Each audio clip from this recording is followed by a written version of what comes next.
frustrating to hear bitaw people anti-vaxxers na nag-contradict gid sa ato ang kaayuhan nga gihatag sa atong mga bata karon. No, ang atong MRC na measles, rubella supplemental immunization activity is for children 6 months to 59 months old. Gihatag ni nato karon para protection nila nga dili sila matakdan ani mga sakita.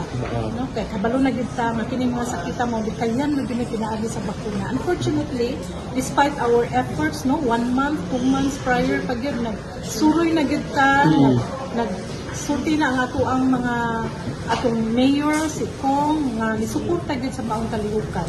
Nga atong tanang 27 barangay captains nagtabang sa sila pag-promote. Pero na lang gipipila nga madunggan nato sa social media. Unfortunately nga saway sa ato ang kalihukan.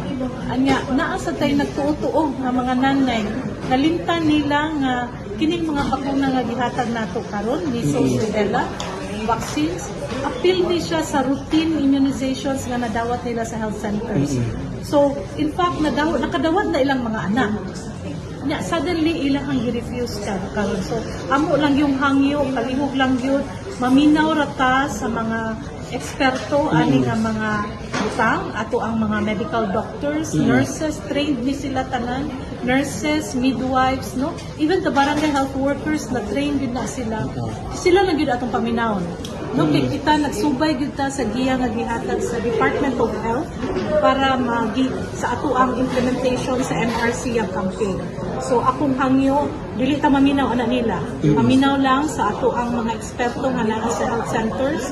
Tagsuroy ni sila karon nagkalain-lain nga mga sityos purok sa ato ang different 27 barangay health barangays. Atong dawaton ang atong ipabakunahan ang atong mga anak, no, 6 months to 59 months old para malikayan sila sa sakit nga tipdas. Magkinaot lang nga magkinabangay na ta this time because we don't want another round of kanang epidemic no nga sama sa atong sulayan sa katong panahon sa COVID. So again, kanang pabakuna atong mga anak. Protektado karon hilsob sa umabot no, tungod sa ato ang gihatag ng bakuna.